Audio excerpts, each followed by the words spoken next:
Snowflakes. They were always beautiful to me. But that night, I learned that even the prettiest things can hurt when they touch your skin too long. If you're listening to this, don't go anywhere. This story is one you'll never forget. Because sometimes, the people who promise to protect you are the ones who break you the deepest. I was just 17 when they left me outside to freeze. But they didn't know that cold night would change everything. My name is Emily, though most people now just call me Grandma M. I'm 72 now, and every Christmas, I sit by this same window, watching the snow fall just like it did back then. People say time heals everything. But some nights don't fade.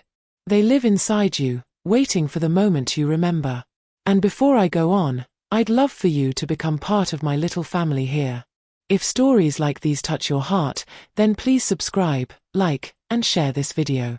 Every story I tell carries a piece of the truth I lived, and your support helps me keep sharing them with the world. Now, let me take you back to the winter when everything changed. Before I tell you what happened that Christmas Eve, you need to know what came before it. Because pain doesn't start all at once. It builds, slowly, one silent disappointment after another. When I was little, Christmas meant magic. My father would sing carols, my mother would hum while baking pies, and our home smelled like cinnamon and hope. I thought that's what family meant: warmth, laughter, and hands that held you no matter what. But that warmth disappeared the winter my mother got sick. Her laughter faded into whispers, her songs turned into coughs, and one night, she called me to her bedside. Her hand was cold in mine when she said, "Promise me, Emily. No matter what happens, don't let the world make your heart cold." I didn't understand what she meant then. But I would soon. After she passed, our house went quiet. My father stopped singing. He started leaving for work earlier and coming home later. Until one day, he brought home a woman named Karen. She had perfect hair, a sharp perfume, and a smile that never reached her eyes. She called me sweetheart at first. But I could feel the ice beneath her voice. At first, I tried everything to make her like me. I'd clean her dishes, iron her scarves, even make her tea the way she wanted. 2 sugars, no cream. But nothing was ever right. If I cleaned too much, she said I was showing off. If I stayed quiet, she said I was sulking. Every word I said seemed to bother her. And my father, he didn't see it. Or maybe he didn't want to. He was just so happy to have someone smiling at him again. Weeks before Christmas, Karen started making changes. My mother's ornaments vanished from the tree. The little paper angel I made when I was 7, gone. When I asked about it, she smiled sweetly and said, "Oh honey, it was old. We're doing a more modern Christmas this year." Modern. That word felt like an insult. Modern meant no trace of my mother left. Modern meant I didn't belong. One night, my father came home with a big box full of shiny new decorations. Karen squealed with delight, wrapping her arms around him. "This is going to be the best Christmas ever." I stood there, holding my old paper angel. My father smiled gently and said, "Maybe next year, sweetheart." Next year. He didn't know how long that one promise would stay echoing in my heart. Christmas Eve arrived. Snow covered the ground like a white blanket. Inside, the house glowed warm with golden light. Laughter, music, and the smell of roasted ham filled the air, but it all felt distant. Karen was cheerful that night, almost too cheerful. She hummed carols while setting the table, glancing at me every now and then with a strange spark in her eyes. And when she whispered something to my father, I caught the way they both smiled. That was the moment I felt it, that something wasn't right. After dinner, Karen handed me a small box wrapped in red paper. "Go on, open it," she said sweetly. Inside was a pair of wool gloves. They weren't new. They were my mother's. Karen smiled wider. "Found them in a drawer. Thought you might as well have them. They're old anyway." I stared at them. My chest tightened. Those gloves were the last thing my mother ever made for me. But I said nothing. Because I knew, if I cried, she would win. After a moment, she turned to my father and whispered something again. He chuckled softly. Then she looked at me and said, "Emily, could you check the porch? I think I heard the cat scratching at the door." We didn't have a cat. But I obeyed. I slipped on my coat, put on my mother's gloves, and stepped into the hallway. When I opened the door, the cold hit me like a wave. Behind me, the door closed, and then I heard it. A click. At first, I thought it was an accident. I knocked lightly, then harder. No one answered. The laughter inside continued, faint but sharp. I could hear them singing, glasses clinking, Karen's voice loudest of all. I knocked again. Then again. But the sound of celebration only grew. And that's when I realized. I wasn't part of the celebration. I was the joke. That was the moment everything inside me changed. And they had no idea what that cold night would turn me into. The first thing I felt was the silence. Not the peaceful kind, the kind that hums inside your ears until it feels like the world forgot you. Snowflakes landed on my eyelashes, melting into tiny drops that stung my cheeks. I turned the doorknob again. Locked. The light from the windows spilled across the porch, warm and golden, but it stopped just inches from my feet, as if even the light refused to touch me. Inside, I could hear Karen laughing. My father's voice was faint, softened by music. They were playing the same record my mother used to play every Christmas Eve, the one with the violin solo that always made her close her eyes. I pressed my hand against the door, whispering, "Dad?" But the only answer I got was the sound of the wind sweeping through the yard. I knocked again, harder this time. My breath turned into clouds in front of me. Still nothing. Minutes passed. Then maybe hours. It was hard to tell. The cold makes time slow down. At first, I kept hoping someone would realize. That maybe my father would open the door, apologize, tell me it was all some mistake. But no one came. So I sat down on the wooden steps. The snow felt soft beneath me at first, almost gentle, like the earth was trying to comfort me. But soon the cold bit through my coat, crawling up my legs and into my bones. I looked up at the window. Through the glass, I could see them. Karen was dancing with my father. He looked happy, like a man who believed his world was finally whole again. And in that moment, I realized I was the only crack left in that picture. My mother's gloves were wet now. I rubbed my hands together, trying to make the blood flow again. Every breath hurt a little more than the last. I whispered to myself, "Don't cry. Don't give her that." Because I knew, somewhere deep inside, Karen wanted me to break. She wanted to see the part of me that still hoped. But I didn't give her that. Instead, I looked up at the stars. It was strange how bright they were that night. I remember thinking, maybe my mother could see me. Maybe she was one of them, shining above the snow. The wind howled, and I closed my eyes. I thought about the promise I made to her, "Don't let the world make your heart cold." I held on to that sentence like a thread between us, the only warmth I had left. Then I started to think. Not about crying, or knocking again. About what next. Because something inside me changed that night. Quietly, without drama, without shouting. It wasn't anger. It wasn't hate. It was something colder, steadier, a promise to myself that one day, I'd never feel powerless again. The frost was creeping up my sleeves now. My fingers burned. I stood up, brushing snow off my coat. Through the window, I saw Karen glance toward the porch, smirking as if she knew I was still there. She leaned close to my father, whispered something, and he nodded. That was the moment I stopped hoping for rescue. And started planning for survival. I turned and walked toward the edge of the yard.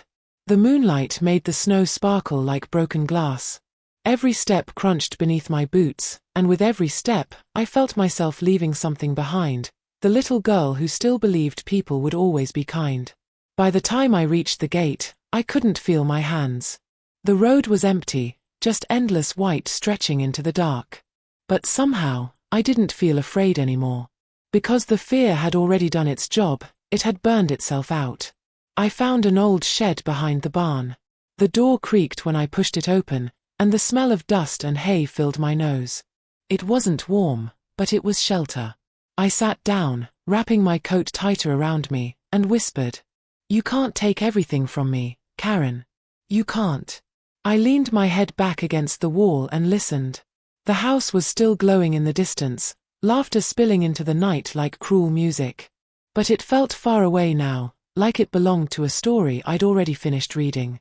And somewhere between one breath and the next, I made another promise to myself. That no matter how small or unseen I felt, I would never let them decide my worth again.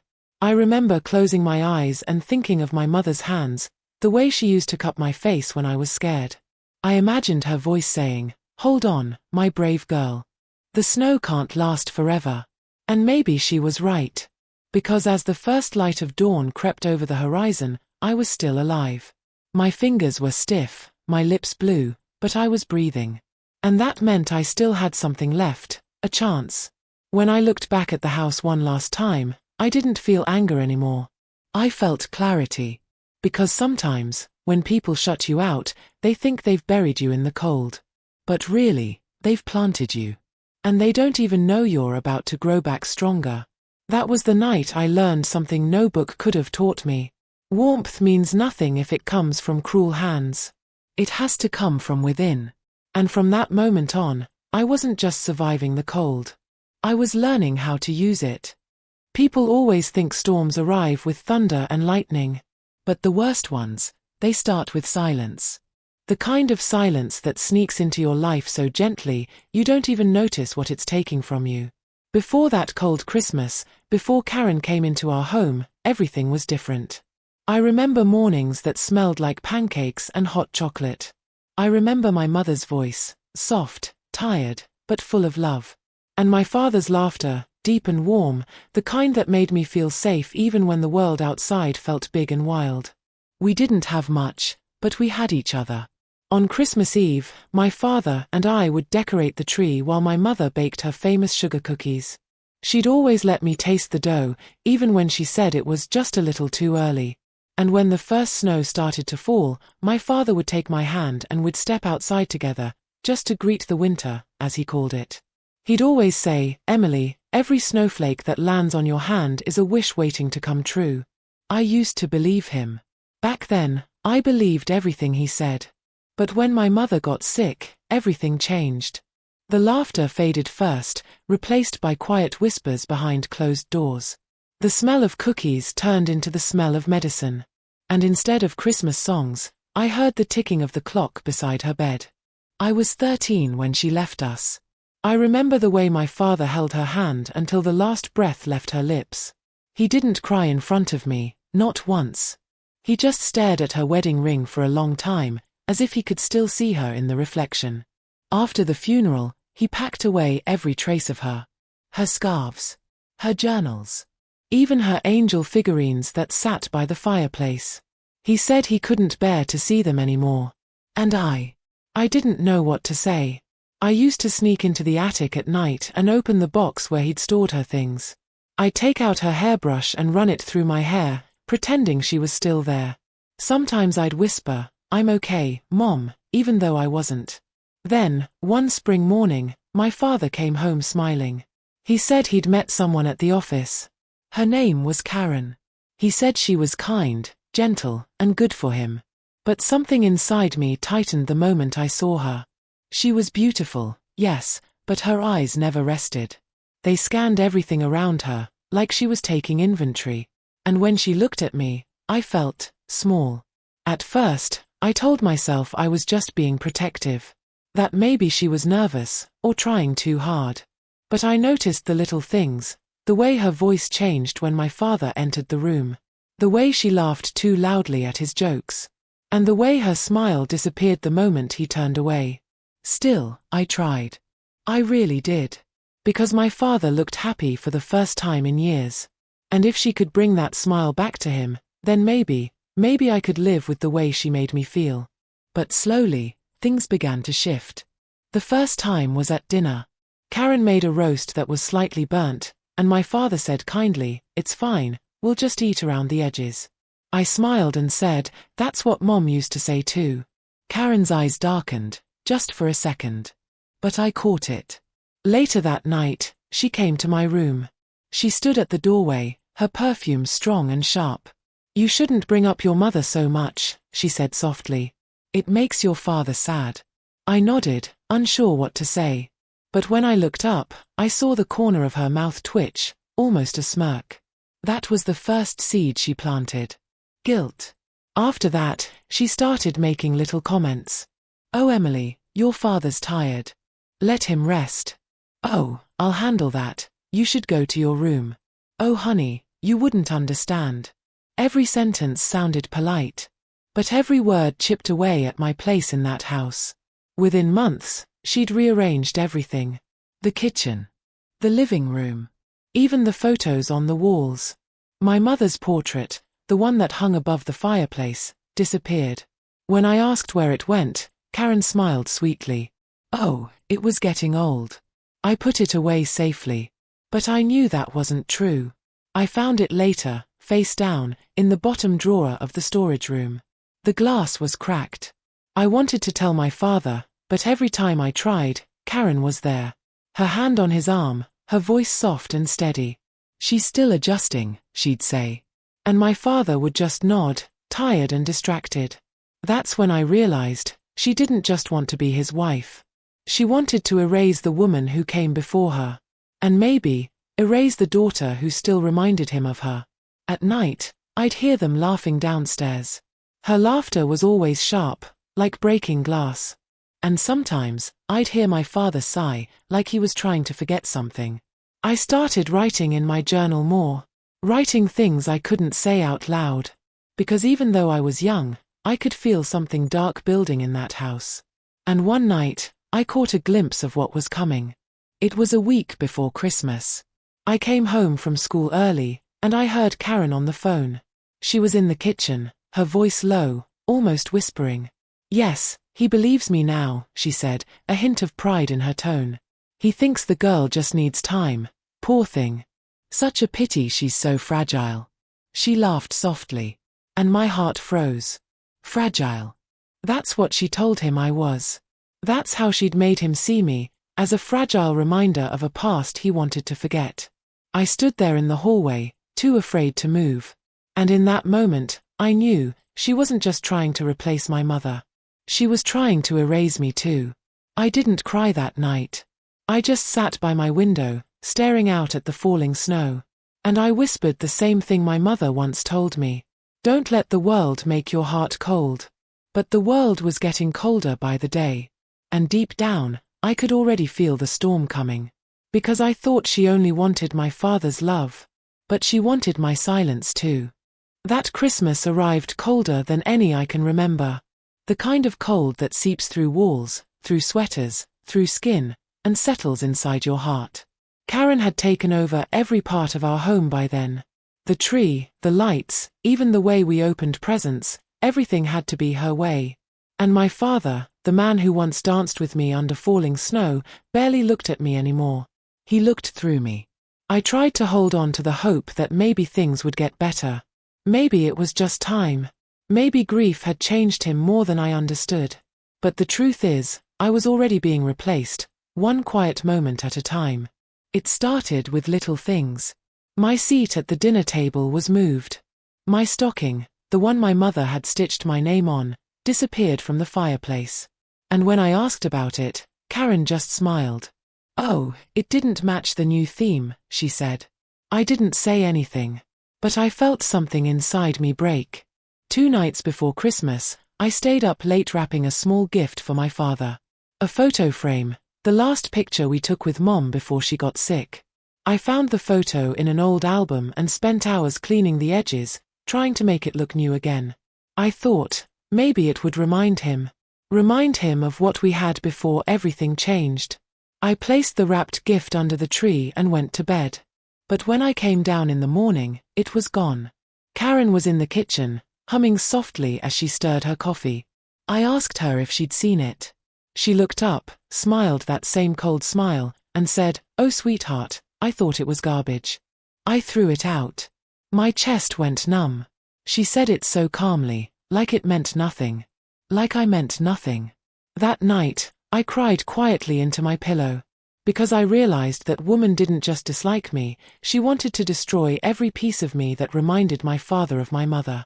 When Christmas morning finally came, the house looked perfect. The tree sparkled with golden ornaments, The smell of cinnamon filled the air, and Karen wore a red velvet dress like she'd stepped out of a movie. I stood on the staircase, watching her laugh as she handed my father a glass of wine. He looked happy. And for a moment, I hated myself for being jealous of it. She looked up and saw me standing there. "Oh, Emily," she said, pretending to be surprised. "You're finally awake. Go get ready, we're about to open presents." I smiled weakly and ran upstairs to change. When I came down, the living room was full of laughter. But there were only 2 chairs in front of the tree. One for my father. One for Karen. I stood quietly behind them, waiting for my turn. Karen opened a gift from my father, a diamond necklace. She gasped dramatically and kissed him on the cheek. Then my father handed me a small box. "This is from both of us," he said. I opened it slowly. Inside was a pair of mittens. Plain, grey, and one size too big. Karen clapped her hands together. "Aren't they lovely?" I picked them myself. I smiled because that's what I was supposed to do. But my throat burned. Last year, my father and I made each other gifts by hand. This year, it felt like I was just a guest in my own home. After the gifts, Karen leaned over to my father and whispered something. He nodded, smiled, and stood up. He said softly, "Karen's family is coming over tonight. There won't be much space, so why don't you spend the evening at your friend Lily's house?" I froze. Lily was out of town, visiting her grandparents. Before I could say anything, Karen said, "Oh yes, it'll be fun for her to have a night out. We'll pick you up later, sweetheart." I knew it was a lie. I knew they didn't plan to pick me up. But my father didn't even look at me long enough to see it. So I nodded, grabbed my coat, and stepped outside. The snow was falling again. Heavy, white, and endless. I walked down the street aimlessly, not knowing where to go. Every window I passed glowed with warmth, laughter, family, togetherness. And I realized I had none of it left. After an hour, my hands were numb. I turned back home, hoping maybe, just maybe, I could sneak into my room without being noticed. When I reached the door, I tried the handle. It didn't move. Locked. I knocked once. Twice. No answer. Through the window, I could see the living room glowing with light. I saw my father sitting by the fire. Karen beside him, laughing, her hand resting on his arm. And behind them, a new family. Strangers smiling, eating, drinking, in my home. I pressed my forehead against the cold glass, whispering his name. But he didn't look up. He didn't hear me. Then Karen turned her head, and saw me. Our eyes met. And in that moment, her smile widened. Not a kind smile. A smile that said, "You don't belong here anymore." She reached over to the curtains, and closed them.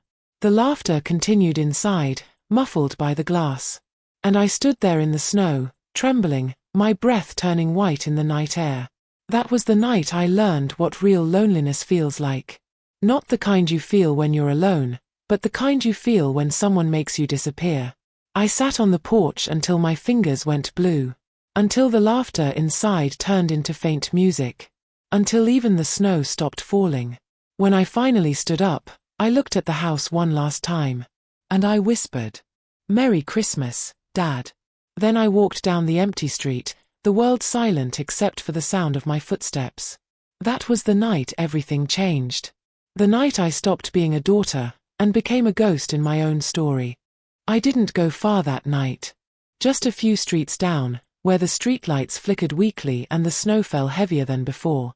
I sat on a park bench, shivering, watching the world blur in white. I thought of my mother. How she used to wrap me in her red scarf and say, "Emily, no storm lasts forever." Her voice felt so close, like if I closed my eyes hard enough, she might still be there. But when I opened them, all I saw was darkness. No lights, no warmth, no one coming to look for me. I stayed there until my toes went numb. And then something inside me, something small but fierce, refused to break. I stood up, wiped my tears, and whispered to myself, "They don't get to take everything from me. Not everything." I walked back toward the house. The lights inside were dimmer now, the music fading. The laughter had quieted, but I could still hear the faint sound of clinking glasses. I didn't want to go back in, I just wanted to be seen. To be remembered. To leave a piece of myself behind that they couldn't erase. So I tore a page from my old diary, the one I always kept in my coat pocket. It was wrinkled, smeared with melted snow, but it would do. I found a pencil stub and began to write under the weak glow of the porch light. Dear Dad. I know you think I'm fine, but I'm not. I waited for you to notice, for you to remember how we used to be. I don't hate Karen, even though she hates me, I just wish you could see what she's done. She took down Mom's stocking. She threw away our photo. She made you forget us. I'm cold, Dad. I'm tired. But I still love you. Merry Christmas. Emily. When I finished, my fingers were shaking so badly I could barely fold the paper. I crouched near the door, the same door that had been locked against me, and gently slid the letter under it. It disappeared beneath the crack, into the warmth I was no longer allowed to have. For a long moment, I stayed there, listening. I hoped I might hear footsteps. The sound of the door unlocking. My father's voice saying my name. But there was nothing. Only silence. And then, footsteps. I froze. The sound came closer, then stopped just behind the door. My breath caught in my throat. A shadow shifted on the other side. Someone picked up the paper. I waited, heart pounding, tears burning my eyes. Then a soft sound, crumple. The letter was crushed in a hand. And through the small gap under the door, I saw it, Karen's slippers. She whispered something I'll never forget. Pathetic little girl. And then I heard it, the rip of paper. She tore my letter apart. The sound sliced through me like the cold itself. Every shred of hope I had left, gone. I backed away slowly, staring at the door like it was something alive, something cruel. And then I turned and walked down the porch steps, my body trembling harder than before. But even then, in that moment of absolute pain, I felt something else rising inside me. Something new. It wasn't just sadness anymore. It was fire. Quiet, steady fire. If she wanted me gone, if she wanted me forgotten, then I'd give her a reason to remember me forever. That night, I didn't go to the park again. I went to the shed behind our house, the one Dad used for tools, where the cold bit even harder. There was a small window, just enough moonlight to see. I found an old blanket, dusted it off, and sat on the floor. The walls creaked softly, and I whispered into the air. You think I'm weak. You think you've won. But you don't know what I have planned. I wasn't sure what that plan was yet. But I knew it started with surviving the night. As the hours passed, the cold grew heavier, pressing down on me until I could barely move. I wrapped the blanket tighter, closed my eyes, and thought of my mother again. Her laugh, her stories, her way of making everything feel okay. If she could see me now, she'd probably tell me to hold on. That the storm would pass. That even in the coldest night, there's always a morning. I held on to that thought like a prayer. Because it was all I had left. When dawn came, the world outside was still white, but the storm had stopped. The sun was weak, but it touched everything with a soft gold glow. I stepped out of the shed, my legs stiff, my breath shallow. From where I stood, I could see my house clearly. Through the frosted window, Karen moved around the kitchen, humming as if nothing had happened. My father sat at the table, reading the newspaper. His face looked calm, peaceful. He had no idea his daughter had spent the night outside, watching his world from the cold. I pressed my hand against my chest and whispered, "Someday, you'll know. Someday, you'll see what she did to me." And deep down, I made a promise. I would make them remember. Not through anger, but through truth. And through what I was about to do next. That was the beginning of my plan. The one they never saw coming. The one that would change everything. The next morning, I woke up with frost still on my eyelashes. Every breath felt heavy, like my lungs were coated with ice. But I was alive. I had survived the night they tried to erase me. The first rays of sunlight spilled over the snow, painting everything gold. It was almost beautiful, if I didn't know what that house behind me really was. To the world, it looked warm, peaceful. But I knew the truth. That house was a cage, wrapped in Christmas lights. I walked slowly toward the back door. It was unlocked, of course. They never locked it during the day. The danger only came when I was inside. I slipped in quietly, my shoes soaked, my fingers stiff and pale. The smell of pancakes hit me instantly, butter and sugar and warmth. I used to love that smell. Now, it made me sick. From the hallway, I could hear their voices. Karen's laugh, sharp, rehearsed. My father's, tired, hollow. He said something about how peaceful the night had been. Peaceful. While I froze 10 feet away. I didn't cry this time. Instead, I went to the small corner where my stocking used to hang. There was only an empty hook now, dust, where once my name had been stitched in red thread. But when I glanced toward the trash bin, I saw it, my old stocking, crumpled, torn, but still there. My name Emily barely visible, half-burnt candle wax staining the corner. I picked it up carefully, pressing it to my chest. Something inside me hardened. That was when my plan began to form. I didn't want revenge. I didn't want to hurt anyone. I just wanted to make the truth impossible to ignore. So, I started small. That morning, I cleaned the kitchen before Karen could tell me to. I smiled when she looked at me. I even thanked her for breakfast, though she hadn't made any for me. Her eyes narrowed, suspicious. She was used to my tears, not my calm. Then she said, almost mockingly, "Oh, look who's suddenly being polite." I just nodded and said, "Christmas spirit, I guess."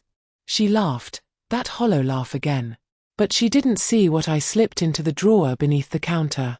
My diary. Not the one I wrote in every night, the one she had once torn pages from. No, this was a copy. I had rewritten the entries by hand.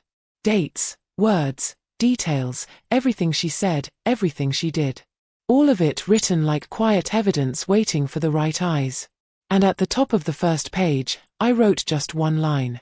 The truth doesn't disappear when you close the door. Then I walked away. Later that day, my father came home early from work. Karen was in the living room, pretending to hum Christmas songs. I stood by the window, pretending not to care. He looked tired, eyes sunken, hands trembling slightly. "Emily," he said, almost gently, "you didn't come down for dinner last night." My heart twisted. He didn't know. He really didn't know. "I wasn't hungry," I said. Karen cut in quickly, "She's fine, darling. Teenagers are dramatic." Then she smiled, that sweet, poisonous smile. "I told her to stay in her room last night.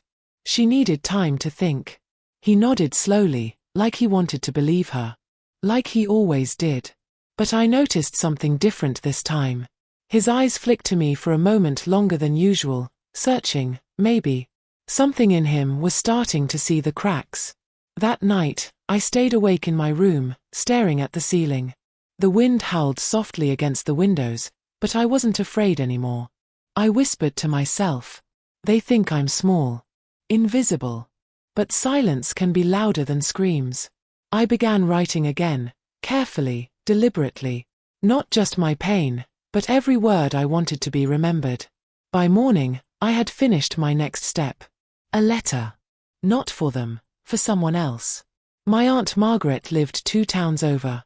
She used to visit when Mom was alive, always bringing little gifts and laughter.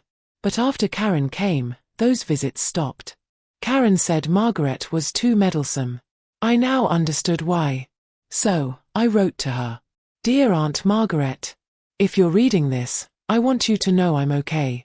But things here aren't what they seem. Dad doesn't know what's happening, and I'm scared to tell him. I just need someone to believe me. Please keep this letter safe. Love. Emily." I sealed it, hid it inside the sleeve of one of Dad's work coats that he always left by the door. The next morning, when he left for work, he took the coat, and the letter went with him. That was the first piece of my plan. A quiet message to the world outside those walls. Karen never suspected. In fact, she looked almost smug that week. She thought the silence meant she'd won. But I was watching her. I noticed the way she flinched when my father called her name. How her tone changed when she thought no one was listening. It was subtle, but I could feel it. The balance was shifting. One small truth at a time. A few days later, my father received a phone call. I was sweeping the hall when he answered. It was Aunt Margaret. I could tell by the way his face changed. Karen froze. He said slowly, She sent me a letter? I kept sweeping, pretending not to hear. Then his voice grew quiet, the kind of quiet that carried confusion, guilt, and realization all at once. Karen tried to speak, but he raised his hand to stop her. For the first time in a long time, she looked scared. I didn't smile. I didn't say a word. I just whispered to myself. That's one truth planted. And deep down, I knew. It was only the beginning. People often think silence means surrender. But I learned that silence is strategy. That week after Aunt Margaret called, something in the house changed. You could feel it in the air, thick, tense, like a storm waiting to break. My father stopped humming at breakfast. He read his paper, but his eyes barely moved over the words. Sometimes he'd glance toward me, then look away too quickly, like guilt burned his gaze. And Karen? She was restless. Her perfect little world had cracked, and she could hear the echo of it. She started locking the doors again, not to keep me out this time, but to keep her secrets in. One afternoon, I was in the living room, dusting the shelves. She sat across from me, pretending to read a magazine, but her eyes kept flicking toward me.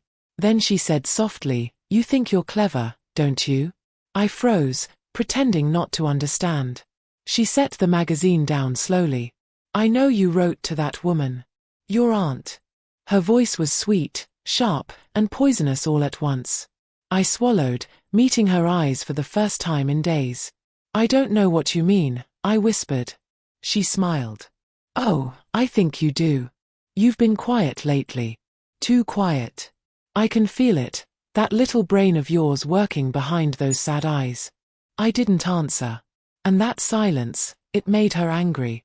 She stood up, crossed the room, and leaned down close to my face. Let me remind you, Emily, in this house, I decide what's true. Her perfume burned my throat. I wanted to scream, but I didn't. Because I knew something she didn't. The more she talked, the more she revealed herself. And I was collecting everything. Every word. Every lie. Every cruel glance. That night, when everyone was asleep, I pulled out my diary. Not the one hidden under the counter, that was my decoy. This one was my real record. I wrote down everything she said that day, her tone, her words, even how she looked at me.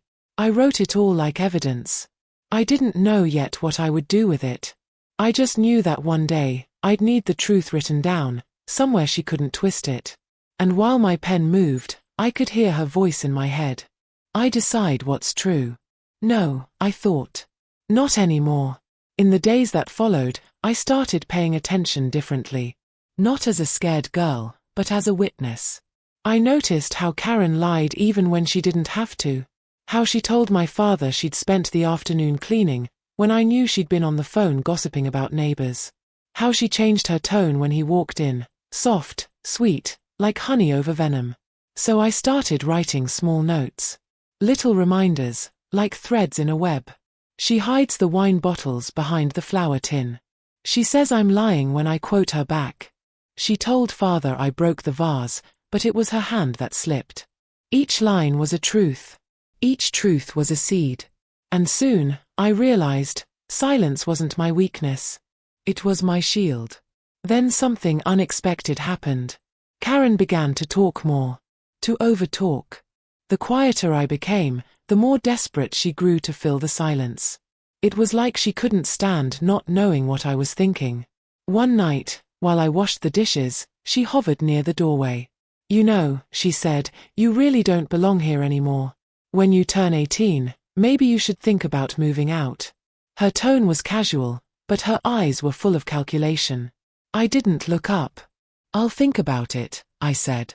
And that simple answer, calm, emotionless, seemed to bother her more than if I'd cried. She wanted my fear. She wanted my reaction. But I had learned the power of giving her nothing. My father started noticing, too. He'd watch us sometimes, from the side. There were moments when our eyes met, his and mine, and I could tell he was questioning things he used to accept. One evening, I walked into the kitchen and caught him holding the torn remains of a letter. My letter. I stopped in the doorway. He didn't look up. He just whispered, "Why didn't you tell me?" My throat tightened. "Because you never asked," I wanted to say. But I stayed quiet. He turned, eyes red, confused. "Did she really lock you out?" Before I could answer, Karen appeared, voice bright as ever. "What's this about?" she said, pretending to laugh. "Another one of Emily's stories?" My father hesitated. Then, almost like muscle memory, he folded the paper and slipped it into his pocket. "We'll talk later," he said. "And Karen," she froze. That's when I realized she was losing her grip. Not just on me, but on him. That night, as I lay in bed, I felt something I hadn't felt in years. Control. Not the kind that hurts or shouts. The kind that waits. That observes. That plans. I whispered into the dark. "You think you've buried me, Karen. But I'm the seed." Outside, snow began to fall again. Gentle. Silent. Covering everything like a secret. And in that silence, I smiled for the first time in a long while. Because now, the power wasn't hers anymore. It was mine. Some truths don't explode. They whisper. They grow quietly in the dark until one day, everyone can see them. That was how it began. With little seeds of truth, planted in silence. After my father found that torn letter, something shifted in him. Just enough to make Karen nervous. She started watching him more closely. Pretending everything was fine, but her smile was cracked at the corners. And me. I learned to play my part. Still quiet, still careful, but now, every word I spoke was chosen like a step across thin ice. One morning, over breakfast, my father looked at me and said, "Emily, you've been keeping to yourself lately. Everything all right?" Karen's spoon froze midair. I smiled gently. "Yes, Father. I've been thinking a lot." He nodded slowly. "That's good. Thinking's good." Then he turned back to his paper, pretending to read. But I saw the faint tremor in his hand. Karen didn't say a word. But I could feel her glare burning into my side like heat. She hated that question. Because it meant he'd started to see. That afternoon, I began setting my plan quietly into motion. I cleaned the study, his study, dusting the shelves, rearranging books. And while I did, I placed one of my diary pages between the old medical files. Just one page, one that read. Karen said Father doesn't need to know what she does when he's at work. It wasn't dramatic. It wasn't cruel. It was just truth, waiting to be found. A seed. A week later, I heard the sound of a drawer slamming shut and a voice calling from the study. "Emily, could you come here a moment?" My heart jumped. When I entered, Father was standing by his desk, holding that page in his hands. He looked tired, older than I remembered. He didn't shout. Didn't accuse. He just asked, "Did you write this?" I nodded once. He sighed. "Is it true?" And for the first time, I didn't whisper. "Yes." There was a silence, long and heavy, before he folded the paper carefully and said, "I think we should talk tonight. The three of us." That evening, Karen set the dinner table like nothing had happened. She poured wine into her glass but not mine. Her hand trembled just slightly. When Father came in, he didn't sit right away. He placed the folded paper in the center of the table. "I found this in my study," he said quietly. "Emily says she wrote it." Karen laughed softly, too quickly. "Oh, that old thing. She's always scribbling nonsense. You know how children are." Father didn't laugh. "Emily doesn't write nonsense." The silence that followed was colder than winter air. Karen's smile vanished. She leaned forward, eyes sharp. "So, what, you believe her now?" "I believe," Father said slowly, "that I haven't been paying enough attention." Her face twitched, a flicker of fear she tried to hide behind anger. "Well, if you think she's such an innocent little victim, Maybe you should live with her lies. She stood up suddenly, the chair scraping the floor. For a moment, I thought she might throw the glass. But she didn't. She just stormed off, slamming the door behind her. Father didn't speak for a long time. He just sat there, staring at the page. Finally, he whispered, "I should have known. I should have seen." His voice broke on that last word. And in that moment, I didn't see my father as the man who ignored me. I saw him as someone broken by someone else's story. Just like I had been. I reached across the table and touched his hand. He didn't pull away. That small gesture, after all those years. It was enough. It didn't erase the pain. But it told me the truth was beginning to breathe again. The next few days, Karen barely spoke to me. Her anger had turned into something quieter, something uglier. She didn't scream anymore. She whispered threats. "You think he believes you now," she said one morning while I was folding laundry. "You're just making him pity you. That won't last." I kept folding the sheets. "Maybe not," I said. "But the truth will." That made her laugh, cold, brittle. "Truth," she said. "You wouldn't even know what that means without me." And she was right, in a way. She had taught me what lies look like, so I'd recognize truth when I finally saw it. One night, while the wind howled outside, I found Father sitting by the fireplace. The letter from Aunt Margaret was in his lap. He looked up when he saw me. "She wants to visit," he said. "I think it's time she came." I nodded, but inside, my chest tightened. Because I knew what that meant. Karen wouldn't take it quietly. The next morning, Karen announced she was going to her sister's for a few days. She packed quickly, her movements sharp and mechanical. Before leaving, she stopped by the doorway where I stood. Her eyes glinted, cold, knowing. "Don't get too comfortable, Emily. Houses remember who belongs in them." And with that, she was gone. The air in the house felt lighter, almost strange. Father exhaled like he'd been holding his breath for years. That night, as I sat by the fire, the flames crackling softly, I realized something. Truth doesn't destroy people. It destroys illusions. And sometimes, that's the only way for something real to begin. When Aunt Margaret arrived 2 days later, she hugged me so tightly that I almost forgot how to breathe. "You did good, sweetheart," she whispered. "You did so good." And I believed her. For the first time in my life.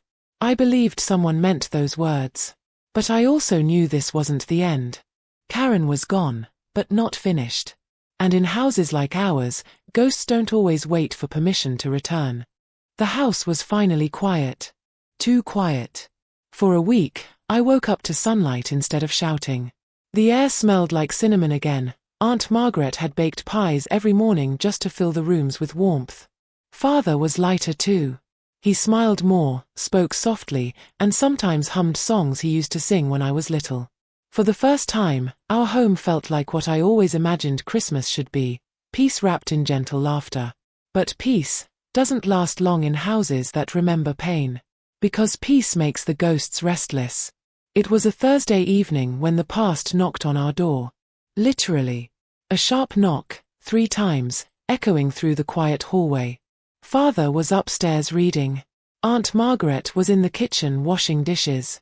I opened the door. And there she was. Karen. Standing on the porch, her coat dusted with snow, her eyes hollow but burning. "Hello, Emily," she said softly. Her voice didn't carry anger this time, it carried something worse. Calm. For a moment, I couldn't speak. The air between us felt frozen, like time itself had stopped. Then she smiled, that same polite, sharp smile I used to fear. "Not going to invite me in? It's freezing." I wanted to slam the door. But I didn't. Because behind her stood 2 police officers. One of them spoke up, "Your stepmother's here to collect a few personal belongings. She's requested no disturbance." I felt my stomach drop. Father appeared at the top of the stairs, his face pale. "It's all right," he told them quietly. "Let her get what she came for." Karen stepped inside slowly, her boots leaving wet prints across the floor. Like stains that refused to fade. She moved through the house with a strange familiarity. touching the edges of furniture, glancing at the photos she'd once tried to remove. When she reached the living room, she stopped in front of the fireplace. The same place I had stood when she locked me out that snowy night. "I see you redecorated," she murmured. "Looks softer." Aunt Margaret entered behind me, her tone steady. Some things needed changing. Karen turned to her with a smirk. "Oh, I'm sure they did." Her eyes met mine, cold, calculating. "So, Emily, enjoying your little victory?" I said nothing. She chuckled. "You always were quiet. That's what made it easy to make people believe me." The officers hovered near the door, watching but silent. Karen glanced at them and then whispered, low enough for only me to hear. "You might have won for now. But people forget. Fathers forget. And when they do, girls like you end up alone again." Her words sliced through me, but I didn't show it. Not this time. When she finally left, I felt a strange emptiness. Like she had taken something invisible with her. Father closed the door and locked it, leaning his forehead against the wood. "She's gone," he said, almost to himself. "She's finally gone." But I wasn't sure. Because sometimes people leave in body, but their shadow lingers long after. That night, I couldn't sleep. I kept replaying her words. Fathers forget. The next morning, I found Father sitting at the kitchen table, holding a mug of coffee that had gone cold. "She looked so calm," he said quietly. Almost like she believed she did nothing wrong. Aunt Margaret joined us, her tone firm. "Narcissists always believe that, Tom. Don't give her another thought." He nodded, but I could tell, part of him still felt guilt. That's what Karen wanted. To be remembered in pain. Over the next few days, strange things started happening again. The phone would ring late at night, silence on the other end. A shadow outside the gate at dusk. Once, the back door was found open, though we were sure we'd locked it. Father said it was nothing. Aunt Margaret thought it was paranoia. But I knew better. Some ghosts don't haunt halls. They haunt your peace. One evening, I found a note slipped under my bedroom door. No envelope. Just a single piece of paper. "You think the snow forgives, but it remembers everything." I froze. The handwriting was hers. When I showed it to Father, he went white as paper.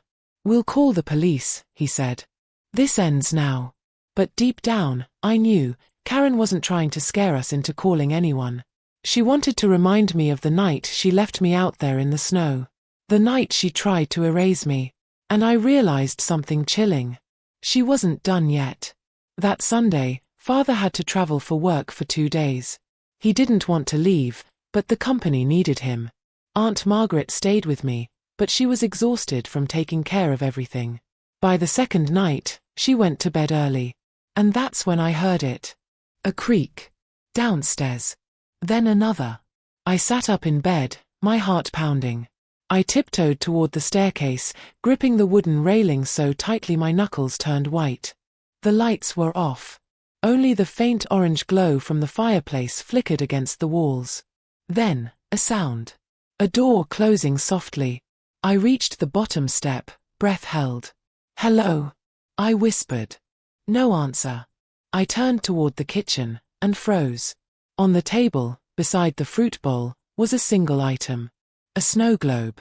The one Karen had given me years ago.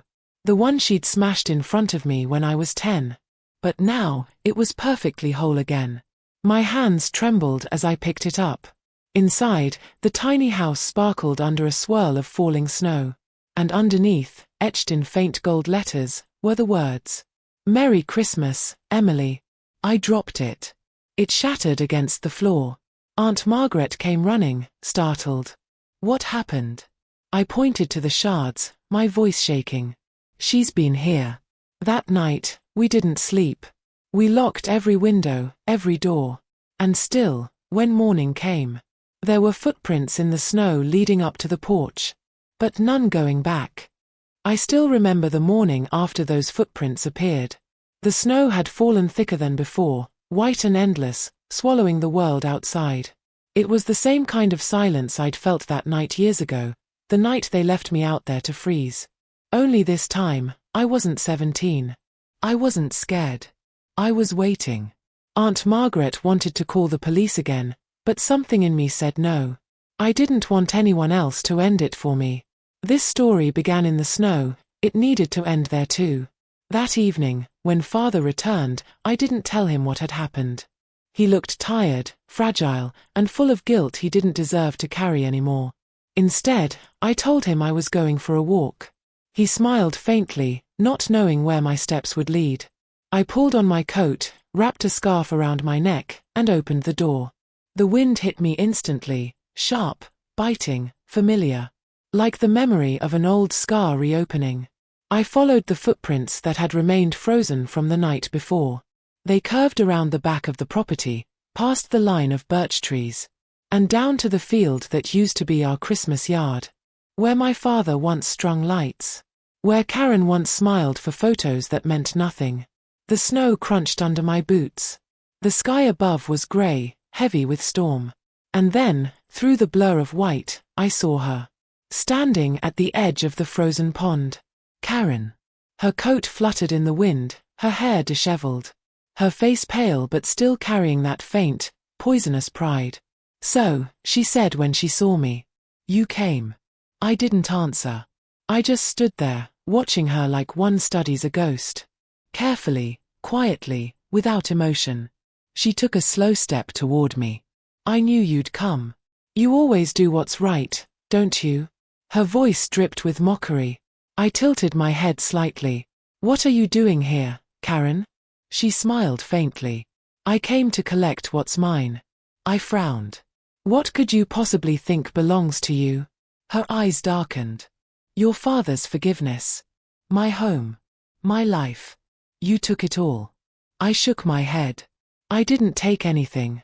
You destroyed it yourself." She laughed, a dry, hollow sound that carried across the field. "Destroyed?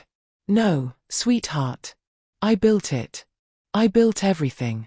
You were just in the way." For a moment, neither of us spoke. Only the wind howled between us, sweeping flakes of snow into our faces. I finally said quietly, "You left me out here once. Do you remember that?" Her smirk faltered.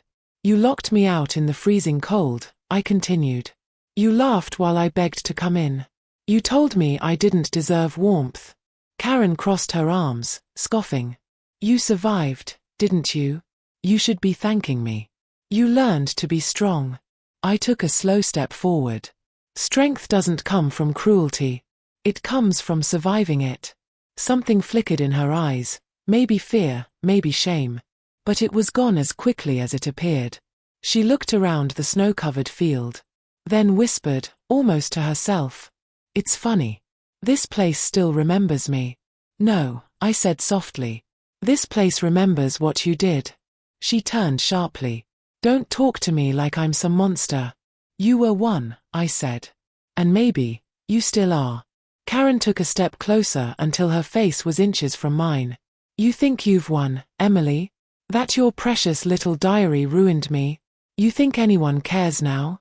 I didn't move. I looked right into her eyes and said, "I don't need to ruin you. You already did that yourself." For the first time, she didn't have a reply. Just silence, long and raw. Then, out of nowhere, her voice cracked. "You have no idea what it's like to be unwanted." That made me pause. I was nothing before your father. Nothing. I watched him love your mother, and you, like you were the only things that mattered. And I wanted that love. I thought if I erased you, maybe I could finally feel like I existed. Her words were bitter, desperate. But all I felt was exhaustion. "You could have loved us," I whispered. "You didn't have to destroy us to feel seen." Karen stared at me, eyes trembling. And for the first time in my life, I saw something human behind the cruelty. Pain. She turned away, muttering, "It's too late." Then she stepped onto the frozen pond.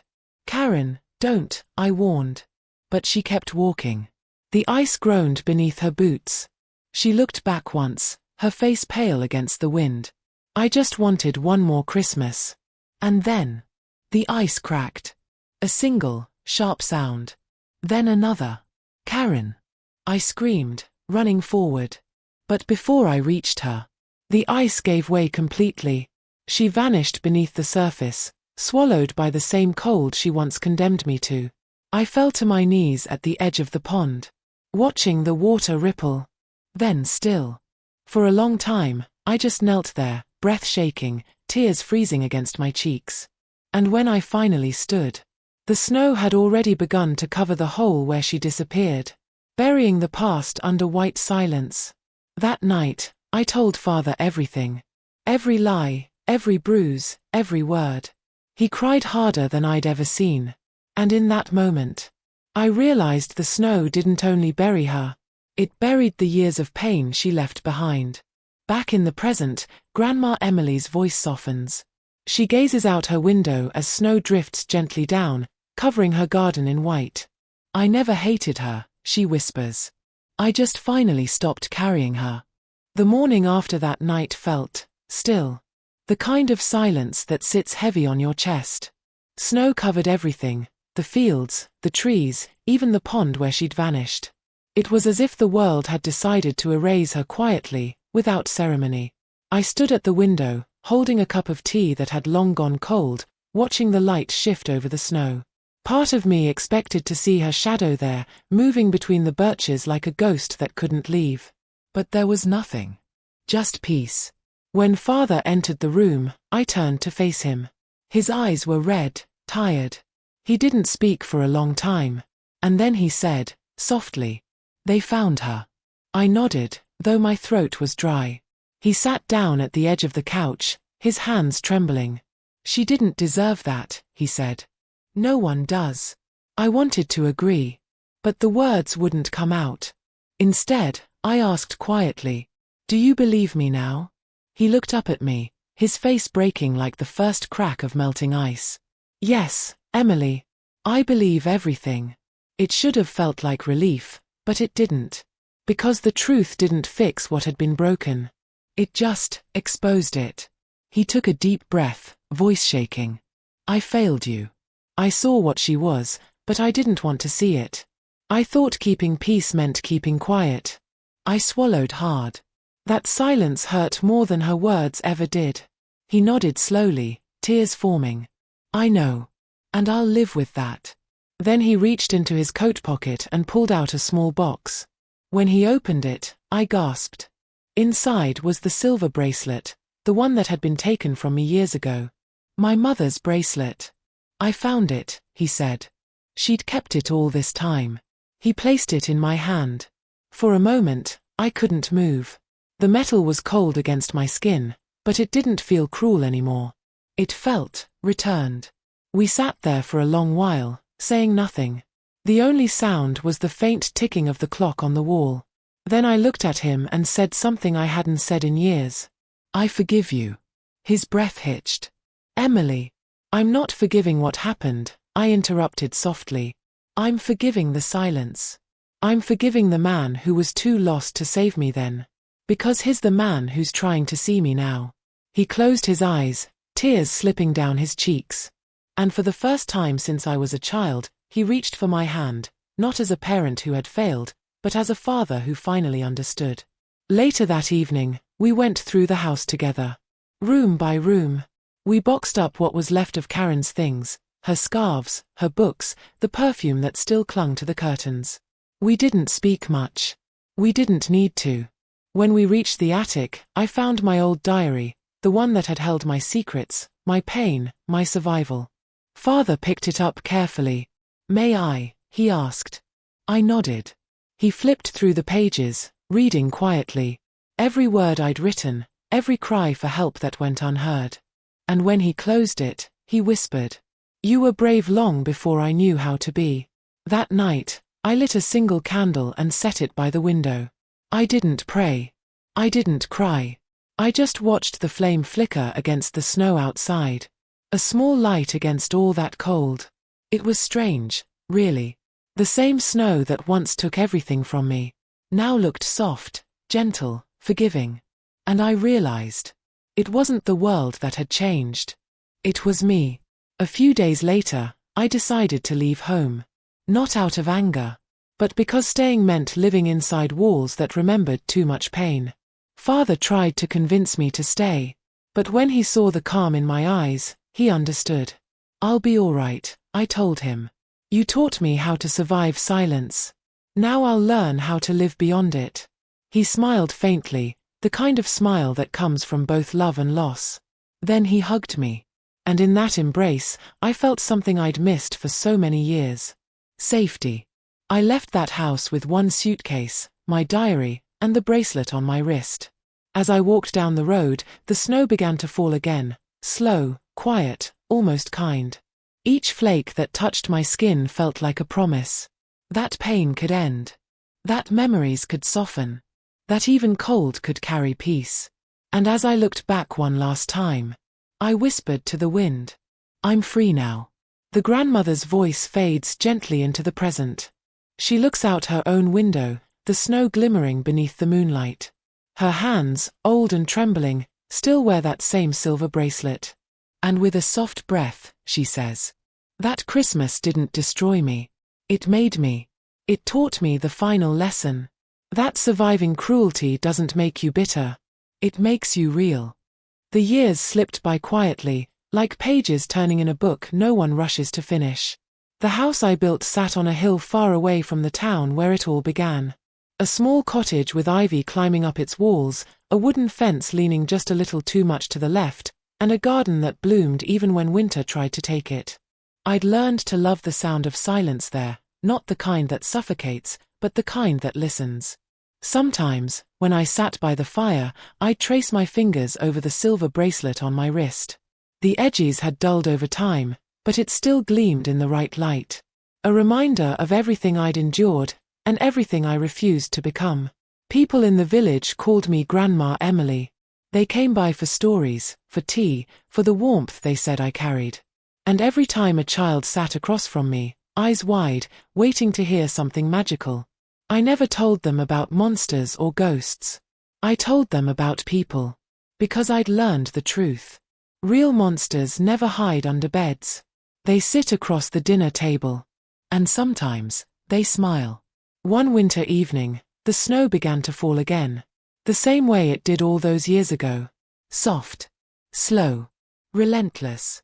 I sat by the window, holding a cup of cocoa, watching the world turn white. The fire crackled behind me, casting a golden glow on the old photographs that lined the mantel. Pictures of my children, my grandchildren, and my late husband, Thomas. He was a gentle man. He never raised his voice, never turned away when I spoke. He used to say, "You've got a storm in your eyes, Emily, but you learned how to make it rain flowers." I smiled at that memory, a tear escaping before I could stop it. He'd been gone for 10 winters now. But the love he left behind still filled the room like warmth that never faded. That night, I heard a knock at the door. When I opened it, a young woman stood there, her coat dusted with snow, her face pale from the cold. "Grandma Emily?" she asked softly. I nodded. She smiled nervously. "My mother used to tell me stories about you. She said you helped her once, when no one else believed her." My heart clenched. I remembered her mother, a fragile girl with bruised eyes and a trembling voice who had come to me years ago for shelter. I'd given her a place to stay, a warm meal, and a promise that she was safe. The young woman continued. "She passed away last spring. But before she died, she told me to come find you someday. And tell you that you saved her life." For a long moment, I couldn't speak. I just looked at her, this living echo of someone I once knew, and felt something bloom quietly inside my chest. I stepped aside and said, "Come in, dear. It's too cold to stand out there." We sat by the fire, and she told me stories of her mother, how she'd built a small business, how she'd raised her alone, how she'd kept a smile that never quite left her eyes. And I realized, listening to her, that pain doesn't end us. It echoes. But so does kindness. Before she left that night, she reached into her pocket and handed me a small folded note. It was yellowed and soft from being held too many times. I unfolded it carefully. The handwriting was shaky but familiar. It said, "Dear Emily, you once told me that sometimes, surviving isn't about being strong. It's about being soft and staying that way. Thank you for teaching me how to stay soft. The edges blurred as tears filled my eyes. I pressed the note to my chest and whispered, "Thank you for remembering." When she was gone, I sat there for a long time, just me, the snow, and the fire. The candle on the windowsill flickered, the same way it had all those years ago. And for the first time in a long while, I didn't feel haunted by the past. I felt at peace. The ghosts that once lived in my heart had turned into quiet memories. And instead of hurting, they hummed like old lullabies. Later that night, I took out my diary, the same one from the attic, its pages yellow but intact. I opened to the very last page and wrote, "If someone ever finds this, know that pain can become purpose. That the ones who hurt you don't define your ending. They only test how far your heart can stretch before it breaks." Mine stretched, and then it healed. I closed the diary, placed it back on the shelf, and smiled. Outside, the snow fell heavier. But it didn't feel cold anymore. It felt like home. And as the camera slowly pans out, the fire glows warm against the storm outside. The old woman in the rocking chair hums softly to herself, and the silver bracelet catches one last glint of light. Then, silence. Only the whisper of the snowfall.